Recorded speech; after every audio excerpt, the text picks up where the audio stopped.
আমরা Argentina support করি কাকা। अच्छा।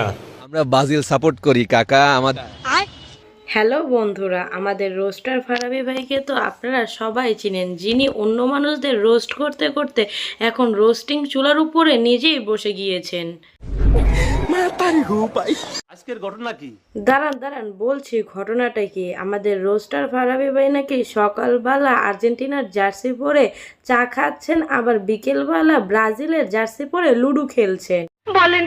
দাদারা ছিল ডাকাত, বাবারা ছিল চোর, ভক্তদের আছে শুধু চাপা, দলের নাম আফা। আমাদের বাপ দাদারই সব অর্জন, আর সেটা নিয়েই দেও গর্জন। ভাইরে ভাই, আমার সাদা মনে একটি প্রশ্ন, আপনার মেরুদণ্ডটি প্লাস্টিকের নাকি স্প্রিং এর? কিভাবে এত তাড়াতাড়ি বাঁকে?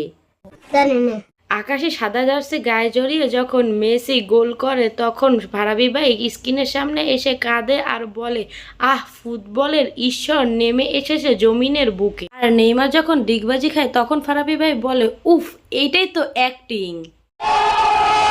ফারাবি ভাই, আপনি কি ফুটবল খেলা দেখছেন নাকি বাজারে যাইয়া শাড়ি চয়েস করতেছেন? আচ্ছা বলি কি ভাই, আপনি কোন দলে আছেন? নাকি বলতেছে ভাই দুই দল থেকে বিরিয়ানি পাইতেছেন না, মানে আপনার এই গিরগিটির মতো রং বদলানো দেখা সহন গিরগিটি এখন ডিপ্রেশনে চলে গেছে।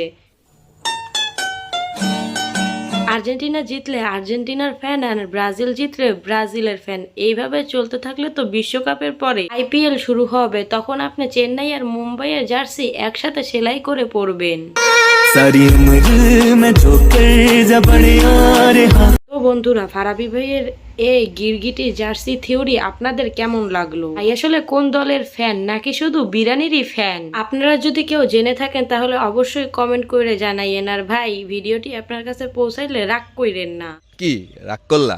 এবার খেলা দেখার সময় কিংবা এরকমটাই ভিডিও বানানোর সময় হাফ ব্রাজিল আর হাফ আর্জেন্টিনার একটি জার্সি সেলাই করে নেবেন। বারবার জার্সি বদলানো তো একটা কষ্টের বিষয়, এই কষ্টটা থেকে আপনি বেঁচে যাবেন। টাটা।